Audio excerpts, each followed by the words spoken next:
Good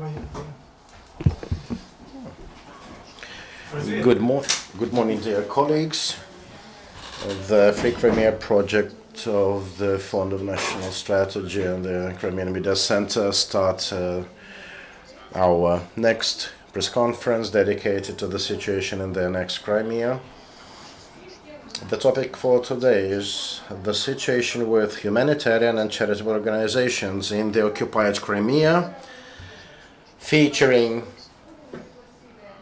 our invitees, renowned experts on the topic, Tamila Tasheva, Krym SOS co-founder and coordinator, Kostiantyn Zolotarevskyi, head of the headquarters of International Human Rights Commission in Europe, United Kingdom, CIS and Middle East, and Maksym Dotsenko, head of the Humanitarian Aid Department in the Ministry of Social Policy of Ukraine.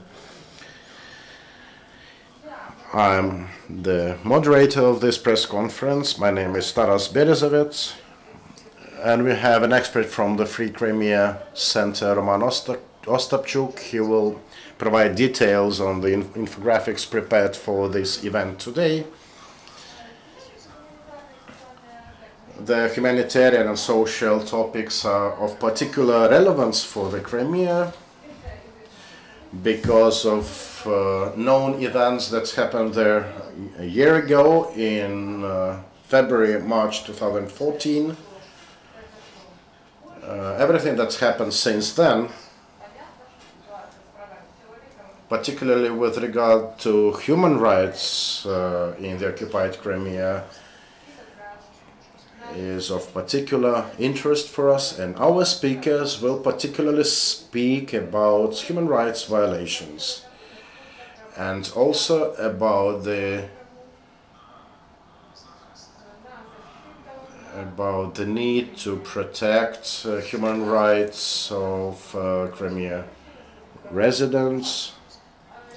I will provide you, I will briefly revisit the situation, reminding you that the Crimea was annexed last year based on the Russian Spring sentiments in Russia.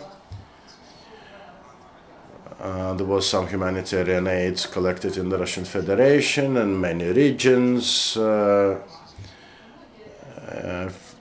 Russian Federation collected funds,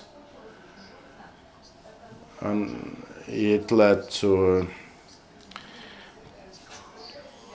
a lackluster end when the then Prime Minister Aksyonov, time ago, said that the aid was collected in a non-transparent way and the majority of that aid was stolen.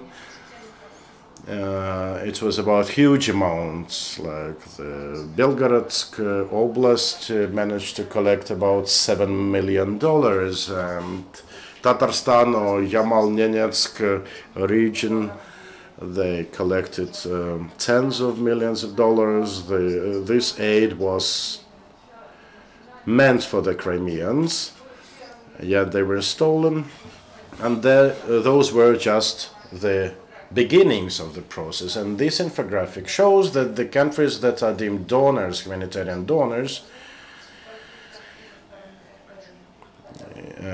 the governments of Germany, Lithuania, the US, Sweden, the Netherlands, that have collected and tried to transfer this humanitarian aid to the Crimea, had problems. The key problem with this in the Crimea concerns certain difficulties with accepting the aid, because the main routes of transport is exactly the Kerch crossing, and the Russians try to use air carriers. The paradox, and Tamila knows about it, is that the major part of the humanitarian aid was sent to Sevastopol. There are huge disparities in the supply of the rest of Crimea. The Crimea say of all the public transport needs, 70% of rolling stocks was delivered to Sevastopol, to the detriment of other cities.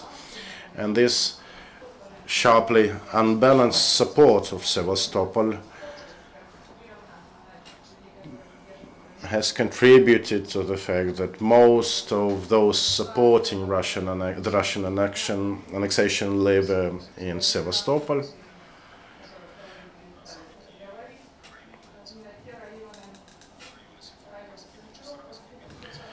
And the districts that were particularly praised by Aksionov and Konstantinov, Simferopolsky, Bakhchisarayski, etc., they've showed least possible support for the local Crimean Tatar population. Now I'd like to give the floor to Tamila Tasheva. Thank you. I will tell you right away, in that field we are not experts, because in general information that collects any advocacy group as to a violation of human rights. So on social economic situation it's more complicated. Now they don't speak about violations of humanitarian law, which is about social economic situation with Crimeans, and there is the list. We don't receive that information from Crimea, and that information is not spread.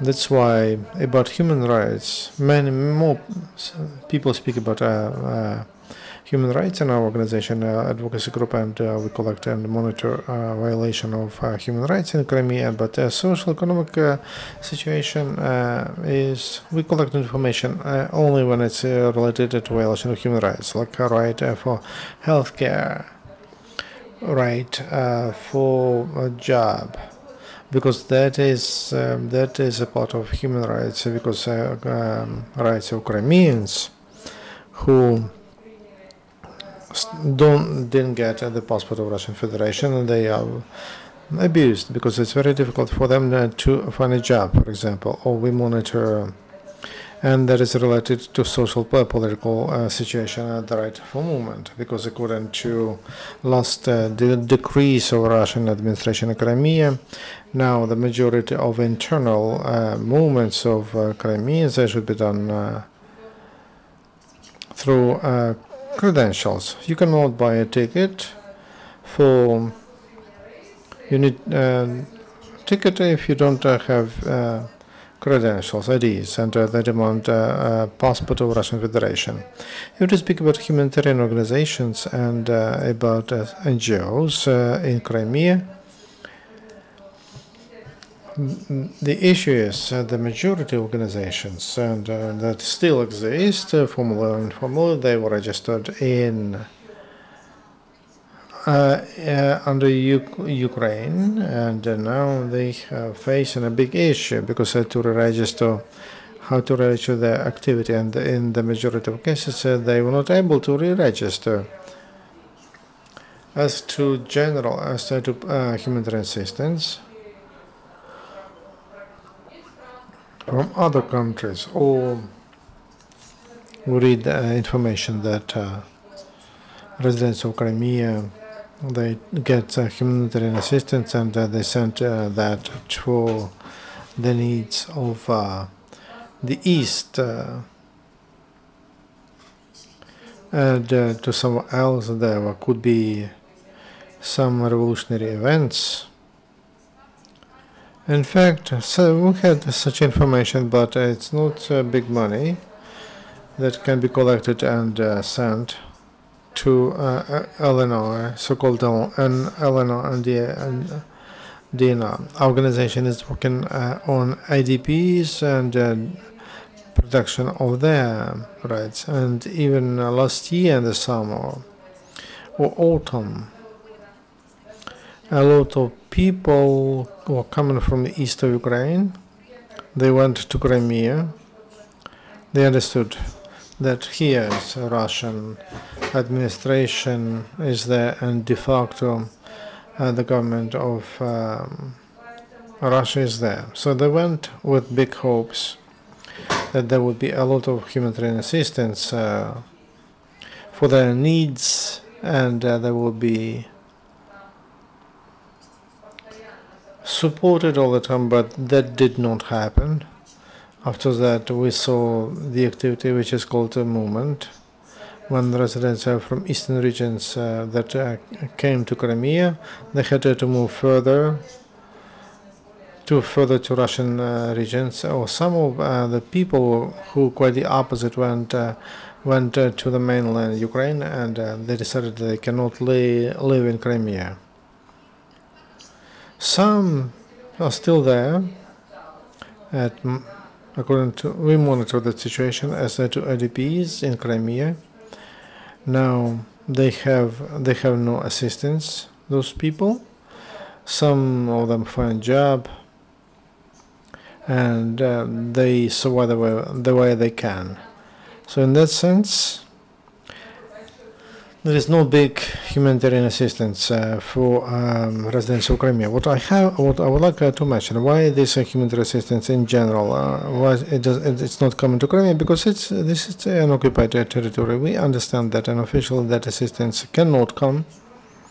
And if we speak about international assistance or technical aid, which is sent to Crimea, mostly it goes to representatives of or IDPs from Crimea. I mean financial assistance from EU or from the US. And for Crimea, no, they don't provide assistance or aid to Crimea, maybe in some limited aid. It is prohibited by international law and all the norms we have in Ukraine. I will stop on this, and if there are other comments, I will be happy. Thank you, Tamila. What you told, it's very important, and it shows that because of illegal annexation of Crimea, aid in that size that then it could come compared to Donbass. It cannot get, because of those obstacles that are set up by representatives of Russian Federation. There was one scandalous situation, and we don't remember that, capturing property of Red Cross, Ukrainian Red Cross in Crimea. The organization is international. They have their departments in Ukraine and in Russia, but they just brutally stole humanitarian aid, their computers in that organization, and then they replaced the plague. They put a Red Cross of Russian Federation, and that was in Red Cross. It's absolutely unpolitical organization, and here's interference of politics. And when the Ukrainian office captured Ukrainian, and they refused to pay back for damages. And here's Mr. Zolotarevskyi. Yes, unfortunately, at present, Crimea and two humanitarian organizations, law advocacy organizations, and on humanitarian issues, it's a terra incognita for humanitarian aid. Even OSCE has made it in Crimea in order to monitor these issues, and doesn't have a mandate. And in the light of new laws or additions to all laws, the law 2004 from June, as an addition to the rights of citizens on occupied territories, and Order 415 on crossing the border of occupied territories. For example, there is the norm is absent. The grounds to cross the border for advocacy groups and or mass media. So any reason can work, but through migration service, if you about possible accreditation in Crimea. Some law advocacy organization, it's not a base to receive such a permission. On the other hand, Maksym active. This Crimean field mission is very active. In difference to Amnesty International, they analyzed the situation just in Crimea in January. It's the only organization that can cover from territory of Crimea the situation related to human rights. It is paralyzed because visiting Crimea through Russian Federation, that's a violation of laws of Ukraine, which is unacceptable. And on the other hand, requests to Ukrainian authorities, and because Crimean field mission consists of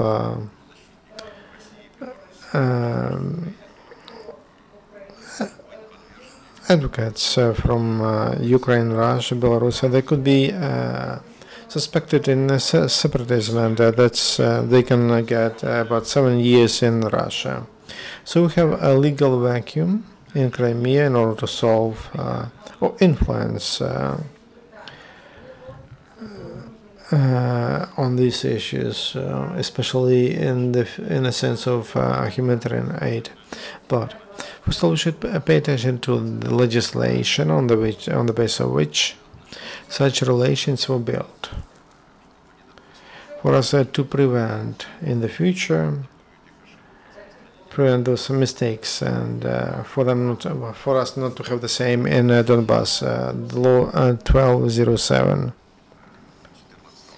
from May 14, 2014 on rights of people on occupied territories, and from that law pointed that in free trade zones, economic zones in Crimea, 4032 from August 12. The laws that cause not understanding how such laws could be prepared, and especially now additions to those laws, they are on the basis of those laws that were adopted for Crimea. We disagree with that law, for example, with formulation, because, for example, as Tamila told us, to rights of people, of Ukrainians who lived in Crimea. That's the issue with the citizenship. For example, point 1205, Article 12 of that law puts Ukrainian law, puts people, announces them non-residents, and refuses them citizenship to them. On the other hand, just add the name free economic zone. According to the law, it's a zone of for private investment in economy. How it can be applied to occupied territories? That could be a zone of special economic regime, of some special relations, but not free trade zone, which is under the norms of international trade law and trade for currency and customs, etc. So it creates precedents on the basis of which they legalize institutes of occupational authorities on the territory of Crimea, and also we think it will go to the territory of Donbass. For example, there is information about the Ukrainian Railways company, as its manager Alexei Zavgorodny said. There are negotiations to restore railroad connection with the Crimea to the extent that they're ready to start the mechanism in an hour.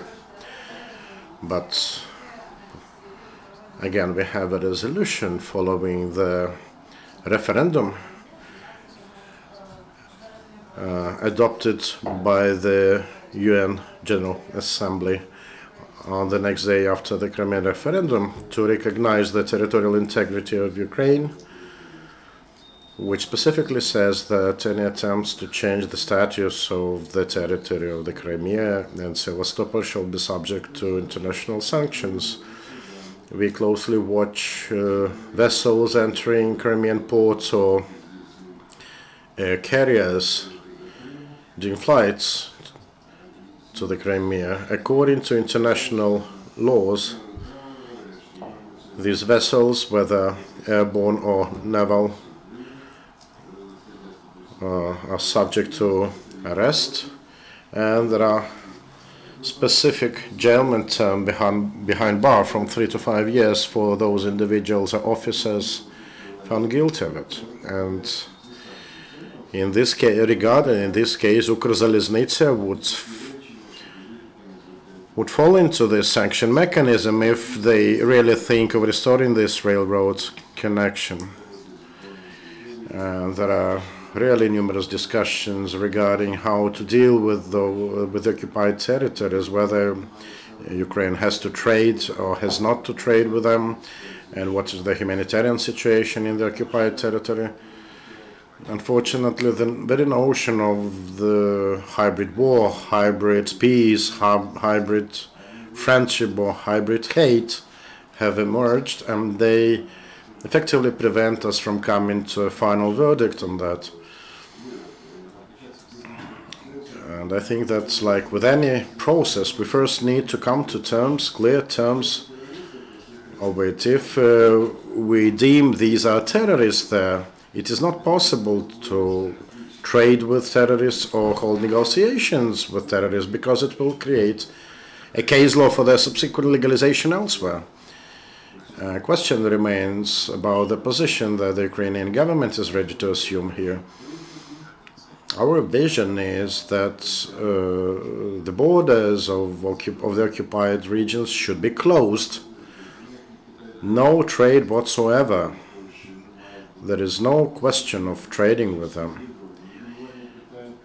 The issue of dealing with problems on the occupied territory should be referred to international organizations with proper mandate, whether it is about the Crimea or the occupied Donbas territories. It is the only way to properly establish political priorities of dealing with these territories and their citizens.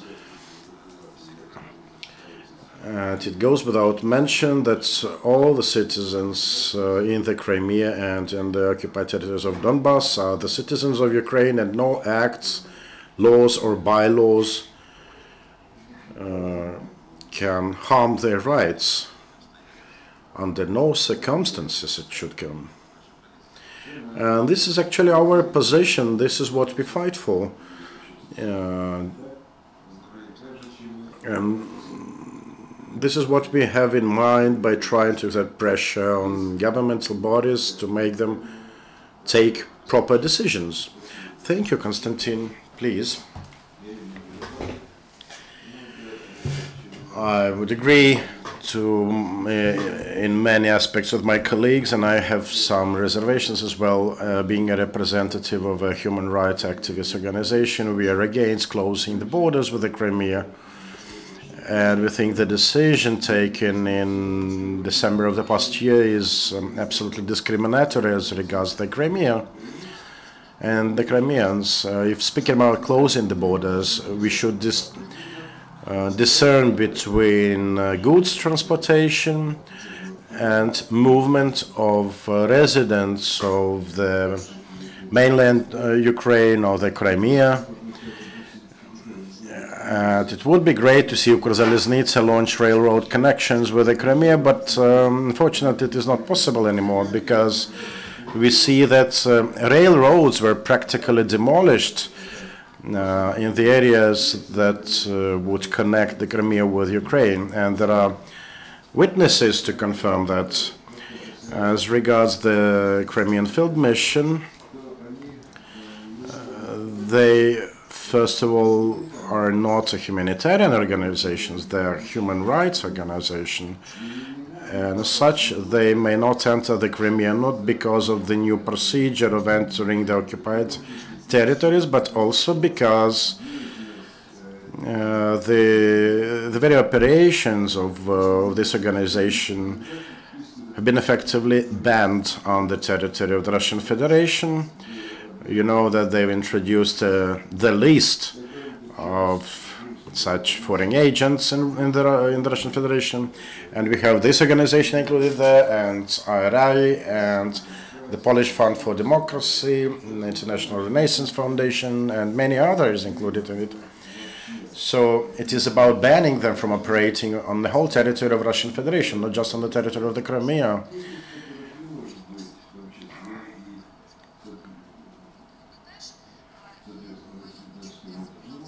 And I nearly forgot to mention it that, if I'm not mistaken, on 19th of May, the Russian Duma adopted this law on unwanted organization, thus adding to complexities of humanitarian and human rights organizations' operation in the Crimea.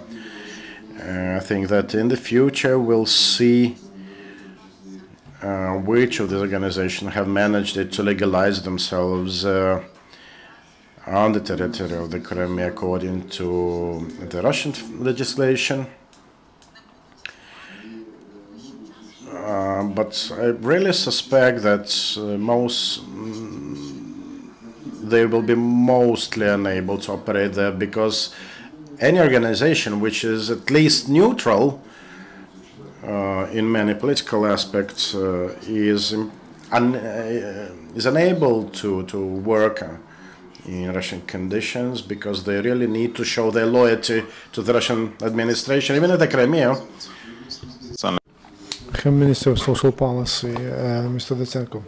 Good morning. I wanted to say more, but because of some reasons I cannot do that. Because since March 16 last year, officially, through the Ministry of Social Policy, Crimea has not received any humanitarian cargo.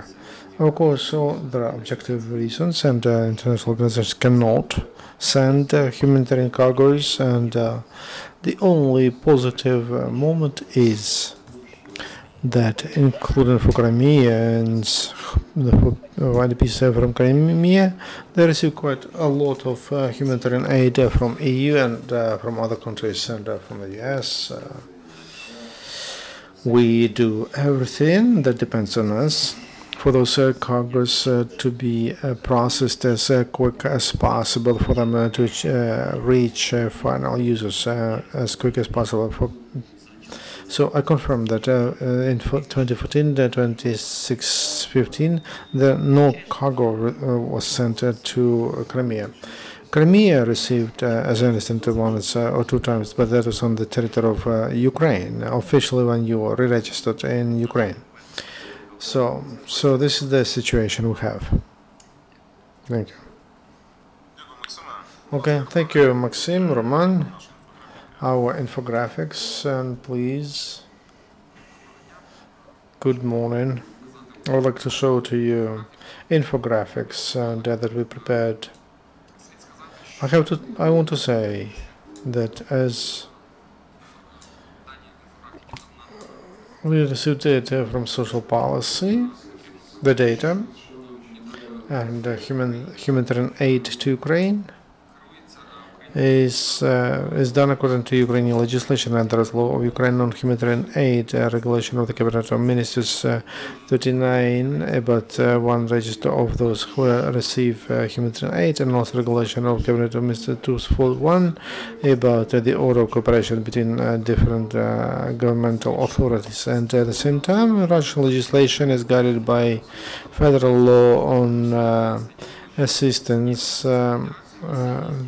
of Russian Federation, and separate act of Russian Federation, and the tax and benefits for payments to non-budget institutions, and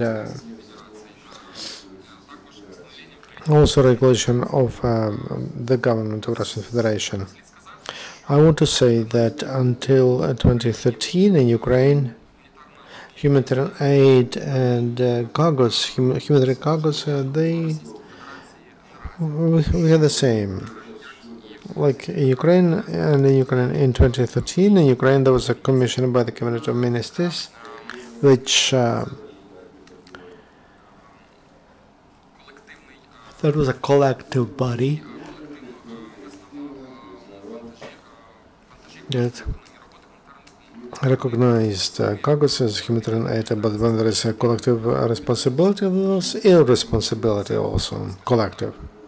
That was a circle of people that worked for their own interests, and now we have the Ministry of Social Policy responsible for cargoes, for giving reliable humanitarian aid, and that is regulated by national legislation. As to Crimea and Sevastopol, according to the data of on December 21, when there was legislation, Ukrainian, it was recognized from there were 26 cargoes for up to 200 tons. That's humanitarian aid, and the country's donors that were provided assistance to the peninsula are Germany, Lithuania, Turkey, the US, Sweden, and the Netherlands. I want to say, in the Ministry of Social Policy, there is a register of those who receive humanitarian aid. The database of all organizations, charity organizations, and not only, that can get humanitarian aid. At present, there are 12 organizations in Crimea and 2 in Sevastopol. So for not a big territory, comparing with the continent, mainland Ukraine, 14 organizations, so there is quite a good sign. And the organizations that were actively working on social assistance, humanitarian assistance, and there is League of Social Workers and the Union of Crimean Tatar Women, and many others that were active. They provide assistance to the population of Crimea. And in 14-15, we have information we received from Ministry of Social Policy the last order to recognize cargoes as humanitarian aid that was done in December 2014, and in that year, cargoes only from 4 organizations were recognized as humanitarian cargoes, and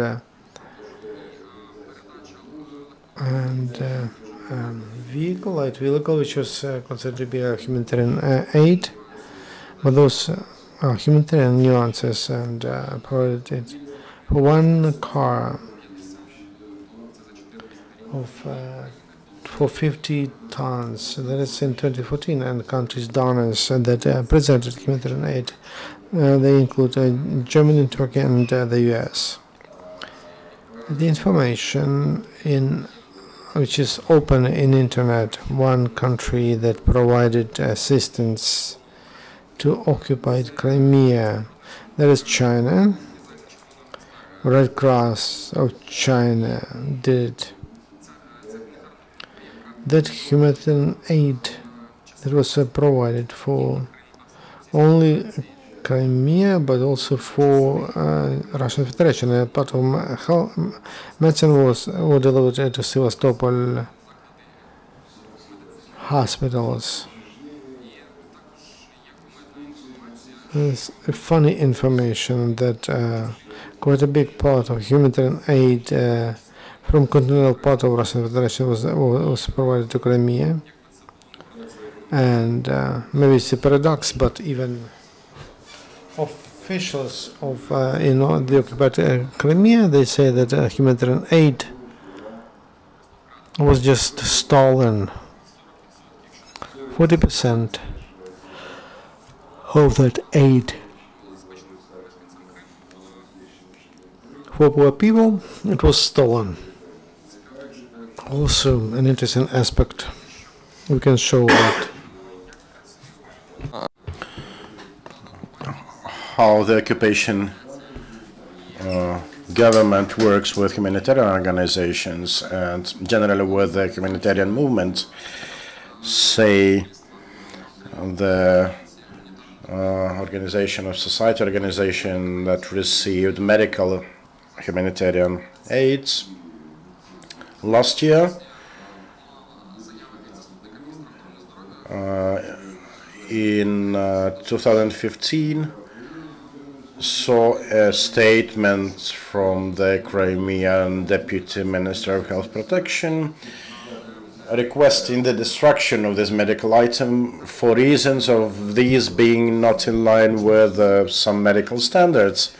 The total value of that assistance, of that aid, was about $470,000, but eventually it was decided that it was not so much needed in the Crimea, and effectively the occupation powers destroyed this humanitarian aid.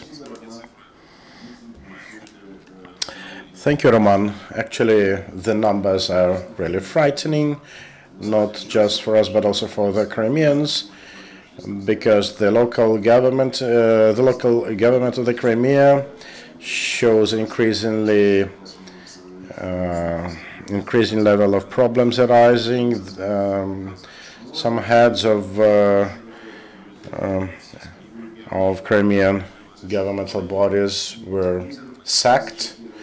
And from what I've heard from my friends in the Crimea, even Russia's Dmitry Medvedev was shocked with the level of resources stolen in the Crimea. Now we are ready to take your questions, please. Alexei Runyan, Krym Realities, Radio Svoboda, Radio Freedom. How great is the needs for humanitarian aid in the Crimea? You mentioned of humanitarian aids attempted to be delivered to the Crimea in 2013 and 14, and could you elaborate what type of humanitarian aid was delivered? If we check for the single register of humanitarian aid, we'll see 14 organizations there, and the humanitarian aid is classified into medical items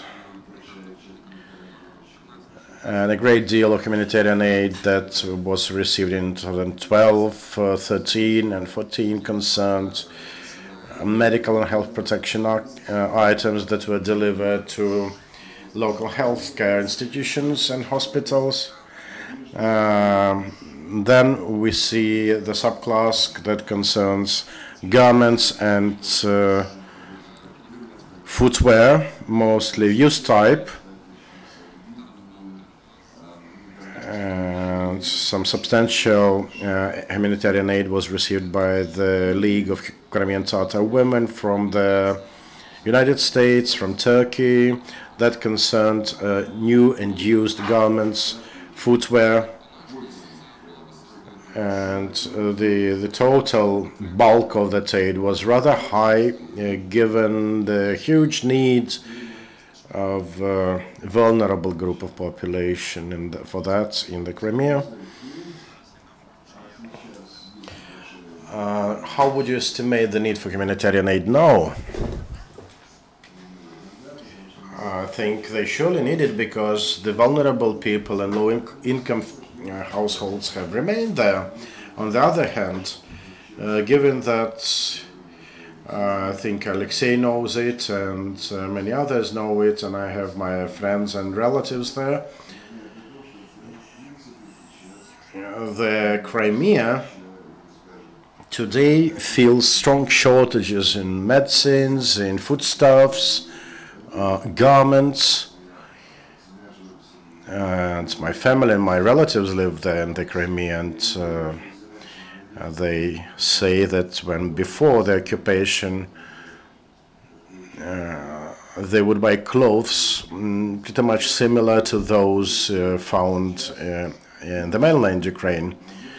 Now they have garments mostly of Russian produced, and the one that was referred as imported one before, there is practically no such garment in the territory of the Crimea, and surely there is a need there. It is because of impossibility to ship in imported products. And as regards the Crimean Tatars, I'd say that they would not accept humanitarian aid from Russia in principle. And in general, probably in some exceptional cases when there is an urgent need for something, maybe they might accept something from Turkey, because the people strongly have this strong feeling of national dignity, and they are not inclined in the least to accept something from occupants.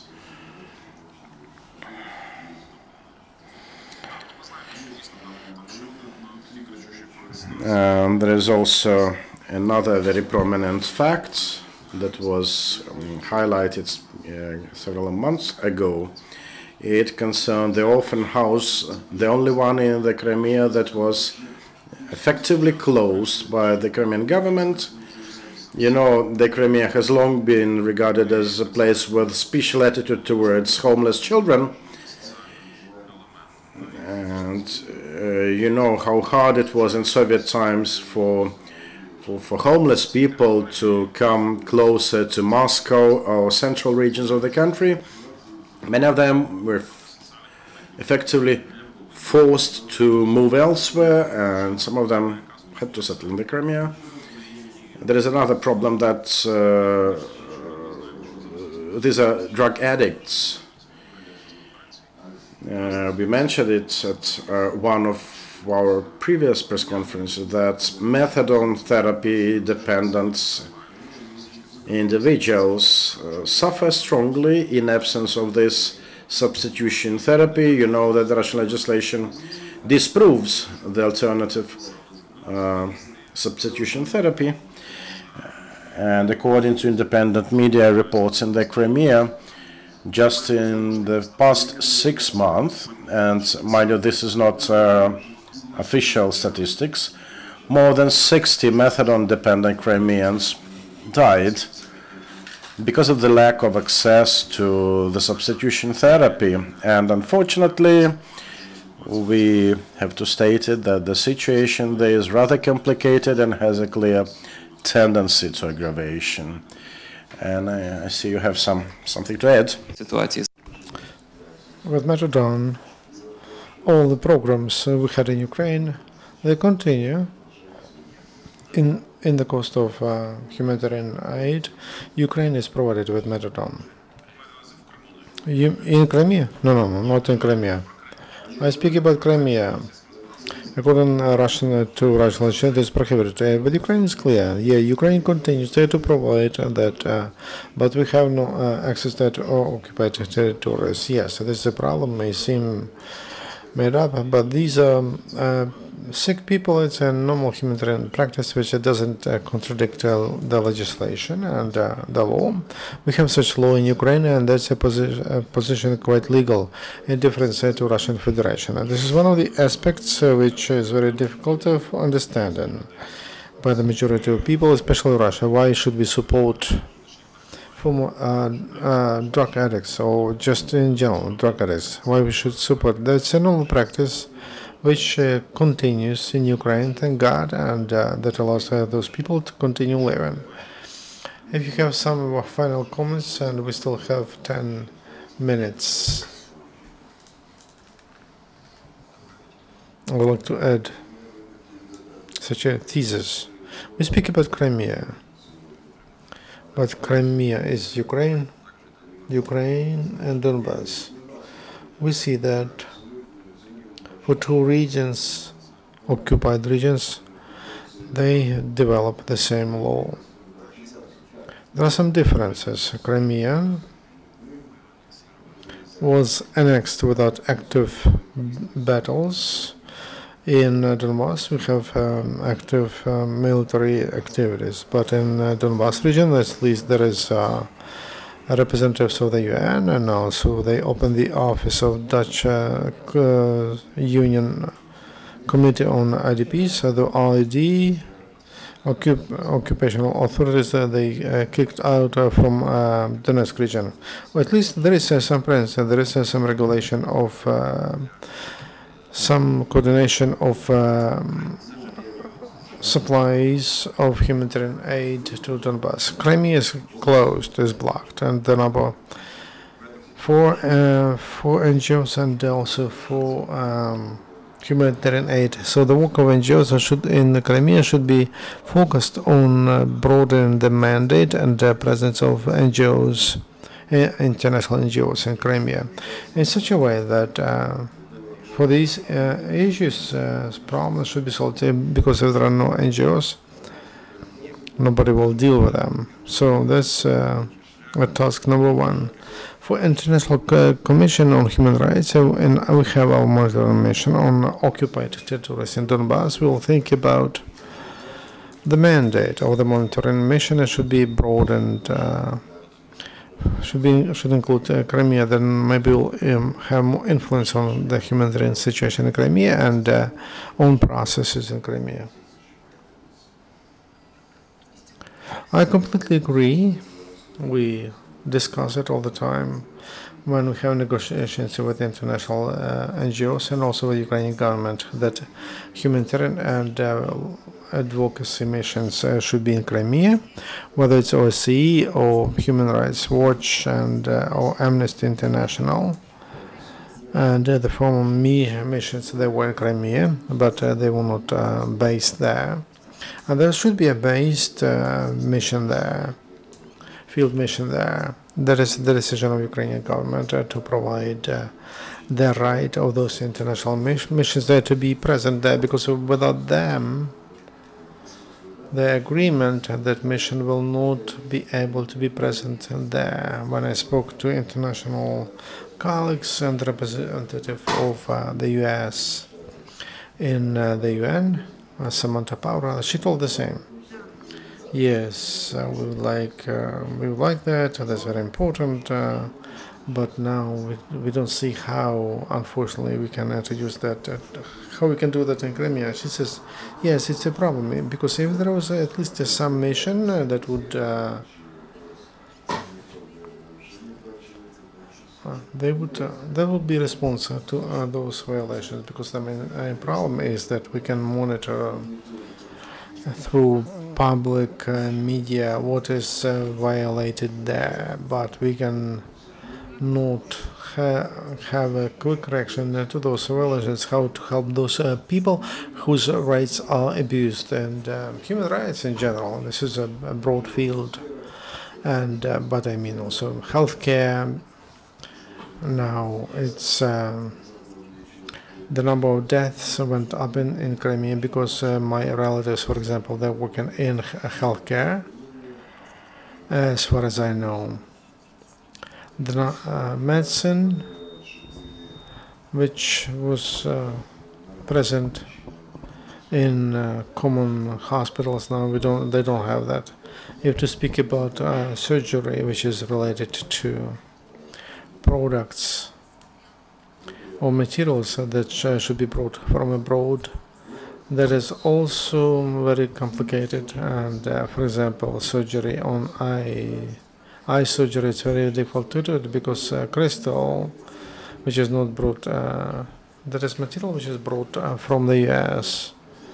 Now you cannot take it in. That's why people who need that, and so surgeons, they have to develop some kind of schemes how to bring that material to Crimea.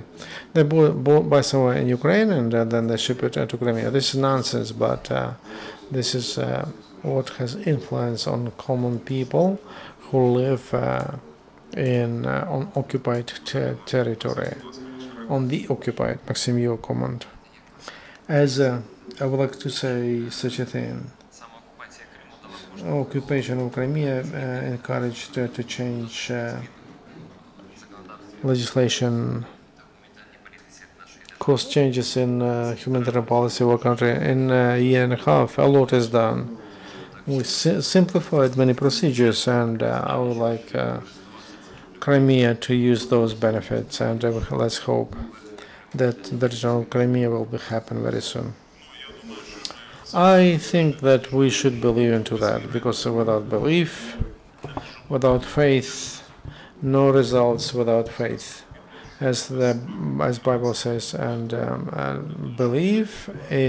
faith is dead without deeds. So we should do something, like all participants, especially initiative Krym SOS, which does a lot practically to ease the life of IDPs from Crimea and those people who became captives on occupied territories and hostages on occupied territories. I'd like to thank you all panelists that you found time for this. And traditionally, our press conference is watched by many people in Crimea, and not only supporters, but especially those who believe that we do something criminal.